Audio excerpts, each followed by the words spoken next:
पहलगाम में हुए आतंकी हमले ने पूरे देश को झकझोर कर रख दिया। इसके बाद देश के प्रधानमंत्री नरेंद्र मोदी ने कड़ा संदेश दिया कि जो भी पाकिस्तानी इस देश में अवैध रूप से यानी कि भारत में अवैध रूप से रह रहे हैं वे तुरंत अपने मुल्क लौट जाएं। लेकिन सवाल ये है कि जो पाकिस्तानी भारत में आ चुके थे, यहाँ पर रह रहे हैं, यहाँ के स्थानिक नागरिक बन चुके हैं, उनका क्या? इस समय मेरे हाथ में ये आरटीआई डॉक्यूमेंट है और ये 2012 में नागपुर के आरटीआई एक्टिविस्ट एजाज खान ने आरटीआई के तहत ये इंफॉर्मेशन प्राप्त की थी, जिसमें साफ तौर पर तकरीबन 9000 से ज़्यादा पाकिस्तानी नागपुर शहर में रह रहे हैं। ऐसा दावा जो है इस डॉक्यूमेंट में साफ तौर पर देखा जा सकता है। और इस समय इसी मुद्दे पर बात करने के लिए हमारे साथ है एजाज खान जी। बहुत बहुत स्वागत आपका लोकमत में। बहुत बड़ा दावा, बहुत बड़ा आरोप, क्या कहेंगे?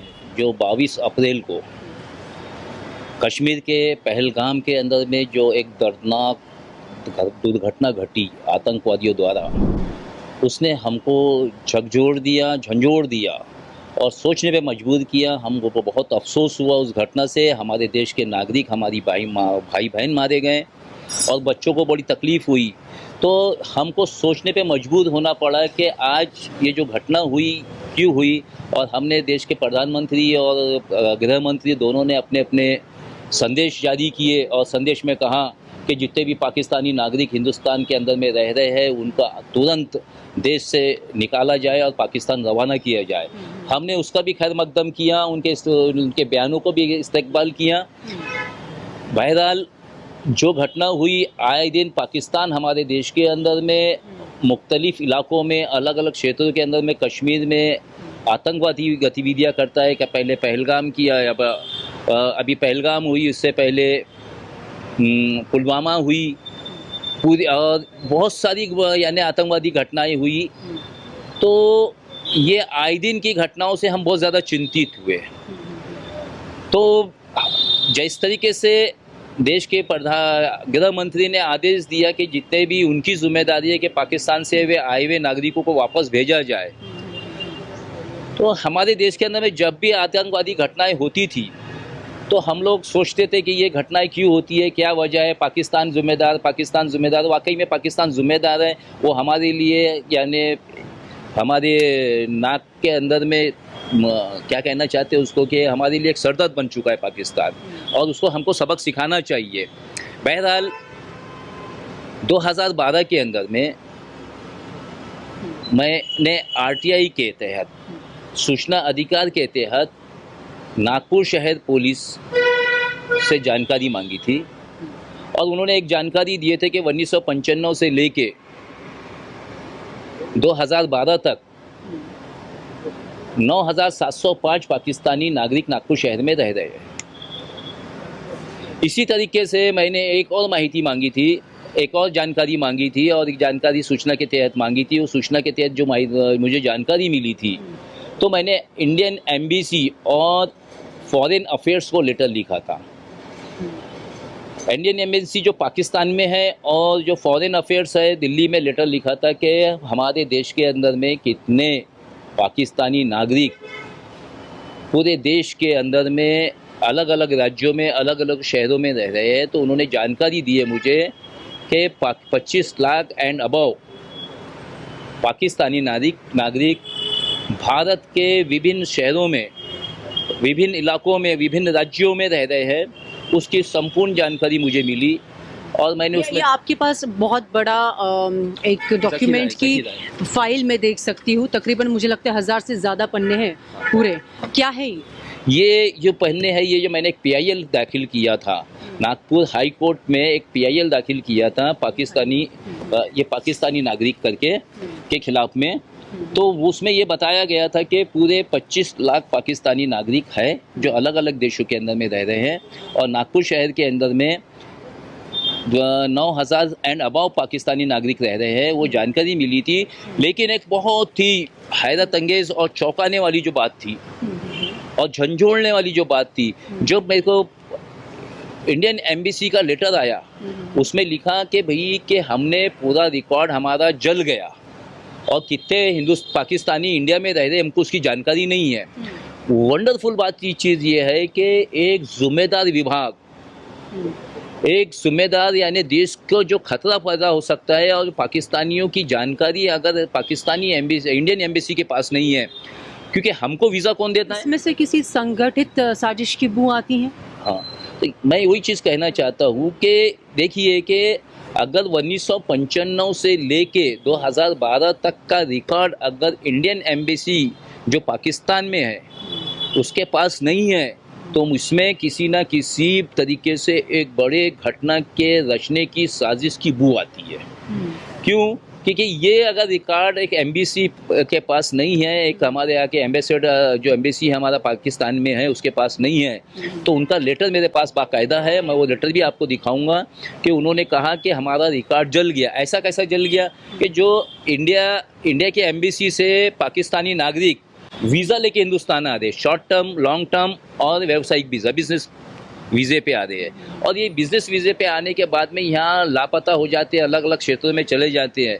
तो ये कहीं ना कहीं आईएसआई पाकिस्तान की आईएसआई से संबंधित रखते हैं और भारत के अंदर में अलग अलग क्षेत्रों में, अलग अलग शहरों में, अलग अलग राज्यों जो में कह रहे हैं कि अभी नागपुर की अगर बात करते हैं 2012 का ये डॉक्यूमेंट है आरटीआई, उसमें 9,705 नागरिक की बात आप पाकिस्तानियों की कह रहे हैं। तो आपका कहना है कि ये कहीं ना कहीं किसी संगठनाओं से निगडित हो सकते हैं, बिल्कुल आतंकी संगठनाओं से भी निगडित हो सकते हैं, ऐसा आपका आरोप है? बिल्कुल हो सकता है कि आईएसआई के इशारे पे इंडिया में आते हैं और आईएसआई के इशारे पे काम करते हो और आतंकवादी गतिविधियों को अंजाम देते हो। बगैर लोकल सपोर्ट के कोई भी घटना नहीं घट सकती, ये मेरा दावा है। कोई के बगैर लोकल सपोर्ट के, जब अगर पाकिस्तानी आ रहे हैं नागपुर में या कहीं पे भी इलाकों में रह रहे हैं, कोई भी राज्यों में रह रहे हैं, किसी भी शहर में रह रहे हैं, कौन से धर्म के अधिकतर? देखिए धर्म की बात बार बार यहाँ पर इसलिए छेड़ी जाती है कि देखा गया है, अक्सर ये देखा गया है आतंकवादियों के हमलों में कि मजहब के नाम पर ये सारी जो गंदगी है फैलाई जा रही है। बेशक ना, तो क्या हो रहा है कि देश के अंदर में एक यंत्रणा ऐसी काम कर रही है कि जो अपने कारनामों को छुपाने के लिए, जो अपने गलत कारनामों को छुपाने के लिए धर्म की आड़ लेके उसको धर्म का लिबादा पिना के उसको वो जो जांच है वो जांच को मोड़ देते हैं। और पब्लिक जो है, पब्लिक भी एक यानी अंध भी होती है ना, वो सोचती नहीं है कि जो परोसा जाता है वही खाती है। वो ये नहीं सोचती कि ये क्या हो रहा है। अगर वो ये सेंगल से सोचने की काम करे कि भैया ये देश के अंदर में जो चीज़ हो रहा है तो इसके पीछे साजिश तो नहीं। क्या आपको लगता है कि आज भी अगर देखा जाए तो कश्मीर में ऐसे कई सारे स्थानिक पाए गए हैं जिनका सपोर्ट इन आतंकवादियों को था? तो मैं कहता हूँ कि नागपुर शहर का दंगा कभी भड़कता नहीं, आज तक कि नागपुर शहर में दंगे नहीं हुए। भड़कने का कारण एक ही चीज़ था कि वहाँ पे जो मुस्लिम समाज की जो चादर थी, जो कलमे की चादर थी, उसको पामाल किया गया था, लेकिन फिर भी उसके बाद शांति हो गई थी। लेकिन कुछ लोगों ने उसको भड़काने का काम किया और नागपुर शहर में दंगे कराए। ऐसी ही पाकिस्तान की चाल थी कि जब दिख रही थी कि पाकिस्तान को दिखा कि हिंदुस्तान में हिंदू मुस्लिम का जोर बहुत तेज़ी से, बहुत सर चढ़ जो चादर की बात कह रहे हैं, मैं आपको यहाँ पे रोकना चाहूंगी क्योंकि हमारा मुद्दा कुछ और है, लेकिन क्योंकि आपने कलमा लिखे हुए चादर की बात कही, तो ऐसा कहीं सबूत नहीं है पुलिस प्रशासन के पास, या ये केवल एक फॉरवर्डेड मैसेज था जो कि मिसअंडरस्टैंडिंग फैलाने के लिए फैलाया गया था, स्प्रेड किया गया था, ऐसा साफ तौर पर पुलिस प्रशासन का कहना है? तो यही मैं कहना चाहता हूं कि इस तरीके की जो फेक न्यूज़ चलाई जा रही है, फेक न्यूज़ जो हो रही है कि कैसे दो समुदाय को लड़ाने की जो साजिशें हो रही है इस देश के अंदर में, ये समुदाय के साजिशों के तहत क्या हुआ कि नागपुर शहर का माहौल बिगड़ गया। मैं इंडियन हूँ और जब मेरा देश खतरे में है तो मैं मज़हब को भूलता हूँ। मैं पहले इंडियन हूँ, फिर बाद में मेरा मज़हब है। पहले मेरे देश की हूँ मेरी राष्ट्रीयता इंडियन है, मैं भारतीय हूँ और मैं भारतीय होने के नाते अपनी देश की सुरक्षा के लिए मैं सोचो विचार करूँगा। तो यहाँ क्या हुआ कि हमारे यहाँ के अमित शाह जी ने जो कहा कि उन्होंने कहीं पे भी धर्म की बात नहीं की है।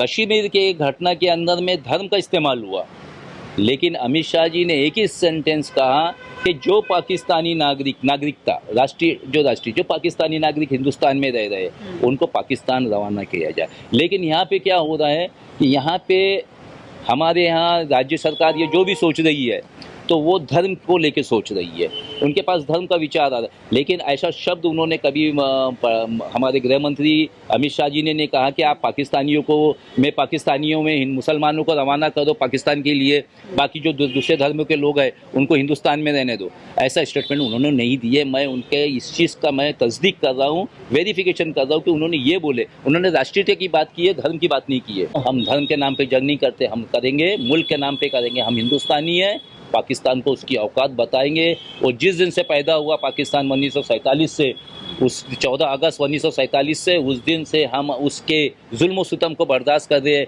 उसके तानों को बर्दाश्त कर रहे हैं। उसकी वजह से हमको ताने दिए जाते हैं। वो ना एक नाजायज़ औलाद है वो देश की, और उसको हमको सबक सिखाना है। हम पूरा पाकिस्तान वापस ले लेंगे, हम कश्मीर क्या देंगे, पाकिस्तान ले लेंगे। हम कश्मीर क्या देंगे, हम पाकिस्तान ले लेंगे, ऐसा कहना है नागपुर के स्थानिक एहजाज खान का। आप देख सकते हैं कि किस तरह का गुस्सा है, किस तरह का क्रोध है मन में। पहलगाम हमले के बाद देश में एक तरह का जो गुस्सा है वो साफ तौर पर देखा जा सकता है, लेकिन इसी के बदले देश के प्रधानमंत्री ने भी कई सारे कड़े कदम उठाए, जिसमें से एक महत्वपूर्ण रहा है कि भारत में जो कई पाकिस्तान से आए हुए अवैध तरीके से आए हुए जो नागरिक यहाँ पर स्थानिक हो चुके हैं या जो रह रहे हैं इस समय, उन्हें तुरंत अपने मुल्क रवाना किया जाए। कहीं ना कहीं ये बहुत बड़ी बात है, लेकिन इसके बाद किस तरह से ये पूरी प्रोसीजर होगी, किस तरह से इन लोगों को रवाना किया जाएगा, हालांकि ये जो प्रक्रिया है वो शुरू हो चुकी है। लेकिन अगर नागपुर की बात की जाए तो नागपुर में जिस तरह से दावा किया जा रहा है कि 2022 में तकरीबन 9,500 और अब 2025 में तकरीबन 25,000 का ये जो आंकड़ा है पाकिस्तानी नागरिक का, वो अगर सच है तो इन्हें नागपुर से कब पाकिस्तान में रवाना किया जाएगा ये देखना महत्वपूर्ण होगा। सुरभि शिरपुरकर, लोकमत, नागपुर।